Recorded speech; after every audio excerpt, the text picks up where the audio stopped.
অনেকদিন পরে বাংলাদেশের সরকার একটা উদ্যোগ নিছে, এটা আমার কাছে অনেক ভালো লাগছে যে তারা ফাস্টফুডের যে একটা ফি আছে এটা তারা কমাই দিব এবং বিমান ভাড়া বাংলাদেশ বিমান ভাড়া তারা কিছু কমাইব। যদিও তারা কাজে কামে কোনো কিছুর মিল নাই, তারপরে অপেক্ষা করা যায় যে তারা কিতা করতে চায়। কারণ হয়েছে গাড়ি বর্তমানে 30,000 টাকার বিমান ভাড়া 90,000 টাকা নেওয়ার এবং 50,000 টাকার বিমান ভাড়া 1,50,000 টাকা 1,30,000 টাকা নেওয়ার বাংলাদেশ বিমানে এই কাজগুলা করে। তারপরেও বাংলাদেশের কিছু কিছু মিডিয়া কয় যে বাংলাদেশ বিমান বছর পর বছর লস করিয়া বাংলাদেশের মানুষে আনা নেওয়া করে। লস বাই কোনোভাবেই হয় না, কিভাবে লস হয় আমি ওটাই বুঝি না। যে 30,000 টাকার বিমান ভাড়া আপনারা 90,000 টাকা নেরা, তারপরে বছর শেষে আপনারা কইরা লস হইল। প্রবাসীরা বেশি কিছু চায় না, এই ছোটোখাটো কিছু প্রবলেম আছে এগুলা যদি আপনারা সমাধান করতে পারেন তাহলে দেশটাও ভালো চলবো। আর আমরা প্রবাসনে যারা দেশও যাই আমরাও বাংলাদেশের বিমানে যাইমু ইনশাল্লাহ, কারণ বাংলাদেশ বিমানে যাওয়ার অধিকার আছে।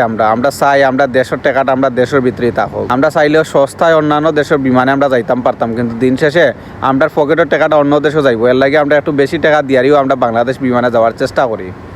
বাংলাদেশ বিমানে যাওয়ার পরে আমরা কিন্তু কোনো লাভ নাই যে আমরা ফ্রিতে খানি দেওয়া এই দেওয়া সেই দেওয়ায়, আমরা কিন্তু এরকম কোনো কিছু দেওয়া হয় না। তারপরে আমরা চাই যে বাংলাদেশ বিমানে আমরা যাইতাম এবং আমরা পকেটের টাকাটা যাতে আমরা দেশে আবার ঘুরিয়া গিয়া ঢুকে, এটা আমরা প্রতিটা মানুষে চাই।